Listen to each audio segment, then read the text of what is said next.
ഇന്ന് ധന്യമീ ജീവിതത്തിൽ പറയുന്നത് പഴയ ഗ്രന്ഥങ്ങളിൽ ഋഷിമാർ പറഞ്ഞ ഒരു കാര്യം ആണ്.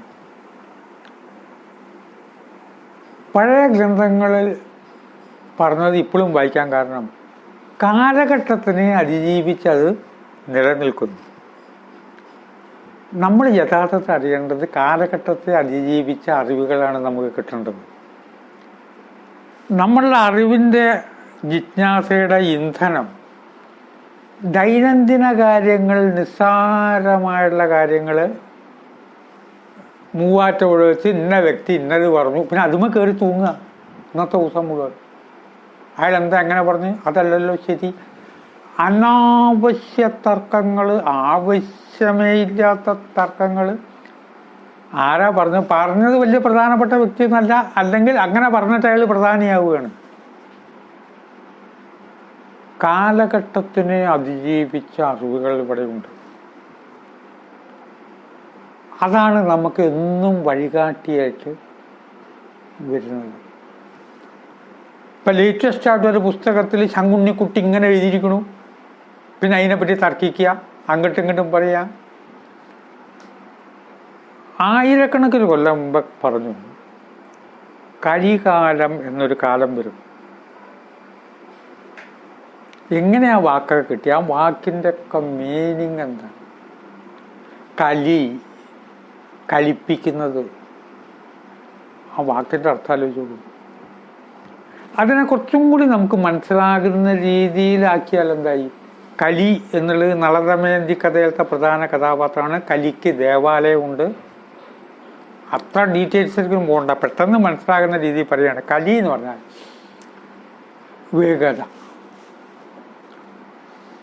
വേഗത കൂടുക. അതൊരു സത്യമല്ലേ? കുടുംബാംഗങ്ങളോടൊരു വരി പറയാൻ കേൾക്കാൻ അവർക്ക് സമയമുണ്ടോ? അപ്പോഴേക്ക് അങ്ങോട്ട് തിരിഞ്ഞു ഇങ്ങോട്ട് തിരിഞ്ഞു, മൊബൈലടിച്ചു. എവിടെയും സ്പീഡല്ലേ? സർക്കാർ ഓഫീസിൽ വന്നിട്ട് ഒരാളോട് ചോദിച്ചാൽ അവിടുത്തെ മേലുദ്യോഗസ്ഥന് നമ്മുടെ മുഖത്തേക്ക് നോക്കാൻ നേരമുണ്ടോ? സ്പീഡ്. ഇപ്പോഴാ സ്പീഡ് കൂടി കൂടി കൂടി ഒരു മണിക്കൂർ കൊണ്ട് കാസർഗോഡ് നിന്ന് തിരുവനന്തപുരം എത്താവുന്ന രീതിയിൽ, ഒരു മണിക്കൂർ കൊണ്ട് എത്താവുന്ന രീതിയിലൊരു സിസ്റ്റം, ഒരു വാഹനം വന്നാൽ സമാധാനമാവും. അപ്പോഴും അതിനകത്തിരുന്ന് ടെൻഷനാവില്ലേ? ഒരു മണിക്കൂർ വേണേ ഇവിടുന്ന്.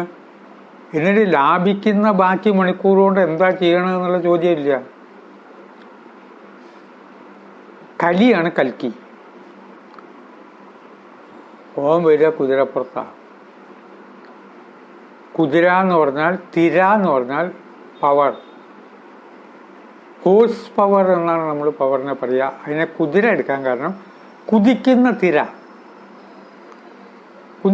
തിര, അതാണ് ഹോഴ്സ് പവർ. ഈ നാലുകാലുള്ള കുതിരയല്ല. ഈ നാലുകാലിൽ കുതിരപ്പുറത്ത് കൽക്കി വരുന്നു എന്ന് പറഞ്ഞാൽ അതിൻ്റെ അർത്ഥം കുതിര ആകെ ഒരു കുതിരയെ കൽക്കി വില കൊടുത്ത് വാങ്ങി വരിക എന്നല്ല. നിങ്ങളുടെ സ്പീഡ് നിങ്ങളെ നശിപ്പിക്കും. എവിടെയും സ്പീഡ്.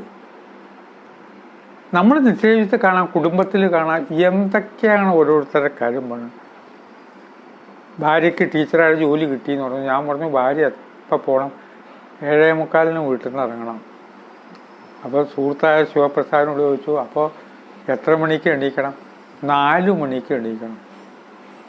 വേണ്ടേ? ആ സ്പീഡൊന്നും ആലോചിക്കൂ. ഇയാൾക്ക് സ്പീഡ്, പഠിക്കുന്ന കുട്ടിക്ക് സ്പീഡ്, ആ കുട്ടിക്ക് സ്കൂളിൽ പോകണ്ടേ സമയത്തിന്? നമുക്കൊക്കെ തിരക്കല്ലേ? ചില പ്രഭാഷകർ പറഞ്ഞേക്കാം, ഇത് മുഴുവനായി ഈ വീഡിയോ നിങ്ങൾ കാണണം എന്ന് അവർ ആഗ്രഹിക്കുക. എവിടെ കാണാൻ? അപ്പോഴേക്കും വിരലവിടെ വെച്ചിട്ട് മാറ്റണ്ടേ? മാറ്റിയിട്ടോ? ഇപ്പോഴത്തെ അതിനേക്കാൾ തോന്നിയാസം പോണോടത്ത് എത്തുമ്പോൾ മനസ്സങ്ങോട്ട് പോയില്ലേ? അത് മുഴുവൻ കേൾക്കാൻ നേരമുണ്ടോ? അങ്ങനെ ഒരു കാലം വരും, അന്ന് 3 കാര്യങ്ങൾ ഉണ്ടാവില്ല. സ്നേഹം അതുണ്ടാവില്ല. അതൊരു സത്യമല്ലേ? കാലം കൂടുന്തോറും സ്നേഹം വർദ്ധിച്ചു വരുന്നുണ്ട്. വെറുതെ പറയും അപ്പച്ചന് എന്താ സ്നേഹം, അച്ഛന് ഭയങ്കര സ്നേഹമാണ്. സ്നേഹം എന്നുള്ളത് അച്ഛനമ്മമാരുടെയും ഭാര്യാഭർത്താക്കന്മാരുടെയും ഇടയിൽ മാത്രമല്ല, കുറഞ്ഞു കുറഞ്ഞു വരുന്നു എന്നുള്ളത് സത്യമാണ്. ഭർത്താവിന് ഭാര്യയോട് സ്നേഹം കുറയുന്നു. സിനിമയിൽ മാത്രമാണ് ഇപ്പോൾ സ്നേഹമുള്ളത്. അത് സ്നേഹമല്ലാന്നാണ് കേൾക്കണത്. അഭിനയിക്കുന്നവർ യഥാർത്ഥ ഭാര്യയും ഭർത്താവും എന്നല്ലാത്ര നമുക്കറിയില്ല. സ്നേഹം എന്നുള്ളത് കൂടുന്നുണ്ടോ കുറയുന്നുണ്ടോ? സ്നേഹം കുറയുന്നു. ഒരു ത്യാഗവും സഹിക്കാൻ വയ്യ. കുട്ടികളെ വളർത്താൻ അമ്മമാർക്ക്, അച്ഛനും അമ്മയ്ക്കും ത്യാഗം അനുഭവിക്കാൻ വയ്യ. ആ പണി മാത്രം എടുക്കാൻ ആരെങ്കിലും കിട്ടുമെന്നാണ് ചോദ്യം. വൃദ്ധന്മാരെ എങ്ങനെയെങ്കിലും സ്നേഹമില്ല അവരോട്, അവർക്കും കിട്ടൂല. വൃദ്ധമന്ദിരത്തിലാക്കിക്കാൻ പറ്റുമോന്നാണ് വൃദ്ധന്മാരെ കുറിച്ചുള്ള ചിന്ത. മരിക്കുമ്പോൾ തൽക്കാലം കരയും, എന്തായാലും ഉമ്മർത്തൊരാളുള്ളത് പോയല്ലോ എന്നൊക്കെ പറയും. ഭർത്താവ് മരിച്ചിട്ട് 1 മാസം കഴിഞ്ഞ് കാണുമ്പോൾ നല്ല പോലെ വെളുത്ത് തടിച്ച് ഡ്രസ്സൊക്കെ ധരിച്ചിട്ടാണ് നമ്മൾ കാണുന്ന പതിവ്. എല്ലാ സ്ഥലത്തെയും കാര്യം പറയല്ല, ഇങ്ങനെയുള്ളതുകൊണ്ട് സ്നേഹം എന്നുള്ളത് കുറഞ്ഞു വരുന്നുണ്ട്. കലികാലത്തിൻ്റെ പ്രത്യേകത. ആരോഗ്യം എന്നുള്ളൊരു സംഗതി ഉണ്ടാവില്ല. ഇതൊക്കെ എന്ന് പറഞ്ഞിരിക്കണം. യഥാർത്ഥത്തിൽ ആരോടെങ്കിലും രോഗമില്ലാത്ത അവസ്ഥയാണല്ലോ ആരോഗ്യം. എല്ലാവർക്കും സൂക്കടല്ലേ. എന്തെങ്കിലും കാര്യം പറഞ്ഞു, എനിക്കിപ്പോൾ ഗുളിക കഴിക്കേണ്ട നേരമായി. പ്രഷറാണ്, ഷുഗറാണ്, ഹാർട്ടാണ്, കൊളസ്ട്രോളാണ്. ഏതെങ്കിലും രീതിയിലൊരു സൂക്കടില്ലാത്ത ആളുണ്ടോ? കുട്ടികൾക്ക് അസുഖം, മുതിർന്നവർക്ക് അസുഖം. വൃദ്ധന്മാർ എന്ന് പറഞ്ഞാൽ അസുഖം വരണമെന്ന് നിർബന്ധമുണ്ടോ? ചിലയിടത്തൊരു ചില പ്രയോഗം, വാർദ്ധക്യത്തിലേക്ക് വരികയാണ്, ഔഷധങ്ങൾ വാങ്ങാൻ പണം വേണ്ടി വരും. വാർദ്ധക്യമാണെങ്കിൽ ഔഷധം വേണമെന്ന് ആരെയാ പറഞ്ഞു? ഔഷധം ആഹാരം പോലെ ഒരു വസ്തുവാണോ? ആഹാരത്തിനും ഔഷധത്തിനുമുള്ള വക കാണണം. ഔഷധം എന്ന് പറഞ്ഞാൽ അർത്ഥം തന്നെയല്ല. കോഷ കുട്ടണം ജി എന്ന പദം കൂടി ചേർന്നതാണ്. നമ്മൾ വിചാരിച്ചൊന്നല്ല. കാരണം എല്ലാവർക്കും അസുഖമാണ്. അപ്പം എല്ലാവർക്കും ഗുളിക കഴിക്കണം. എല്ലാവർക്കും ഗുളിക കഴിച്ചിട്ട് കുട്ടിക്കും അച്ഛനും ബാക്കിയുള്ളവർക്കും കാര്യമായിട്ട് അസുഖമൊന്നുമില്ല. പിന്നെ അത് ഇന്നേനുള്ള ഗുളികയാണ്, അതപ്പം കഴിക്കണം. അപ്പോഴും ഗുളിക കഴിക്കലായില്ലേ? ഗുളിക കഴിക്കാത്ത ഒരാളെ കണ്ടുമുട്ടാൻ ബുദ്ധിമുട്ടാണെന്ന അർത്ഥത്തിലാണ്. ഗുളിക കഴിക്കാത്തവരുണ്ടെങ്കിൽ ശരി, അനാരോഗ്യം ഉണ്ടാവും. മരണം വരെയും വാർദ്ധക്യത്തിൽ സൂക്കട് ഉണ്ടാവണം, മരുന്നുണ്ടാവണം എന്നൊരു ചിന്ത നമ്മൾ ഉറപ്പിച്ചുകൊണ്ട് അന്ന് ഋഷിമാർ പറഞ്ഞു, കലികാലത്ത് സ്നേഹമുണ്ടാവില്ല, ആരോഗ്യം ഉണ്ടാവില്ല, സഹിക്കാം. മൂന്നാമതൊരു കാര്യം അവർ പറഞ്ഞു, അതൊക്കെ സ്വർണ്ണലിപികളാൽ എഴുതിയിട്ട് നമ്മൾ ചുമരുമിൽ ഒട്ടിച്ചിട്ട് ഇങ്ങനെ നോക്കേണ്ടതാണ്. ഇതൊന്നും വലുതല്ല. സ്വസ്ഥത. എപ്പോൾ സ്വസ്ഥത? ആർക്കാ സ്വസ്ഥത?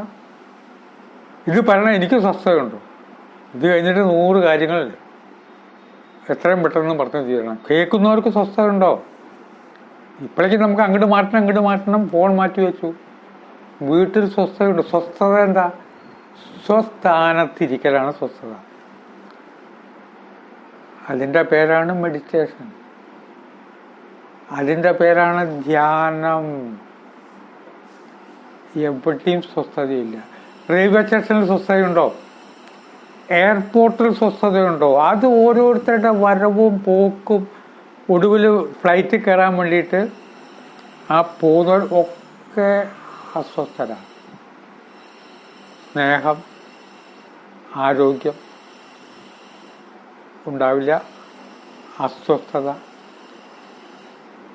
കലികാലം എന്ന് പറഞ്ഞാൽ തന്നെ തിരക്ക് കൂടിയ കാലം എന്നാണ്. ഈ കലി എന്നുള്ള വാക്കൊക്കെ നമുക്ക് ഉപേക്ഷിക്കാം. തിരക്ക് ബിസി കൂടിയാൽ ജീവിതം അങ്ങോട്ടാണ് പോകുന്നത്.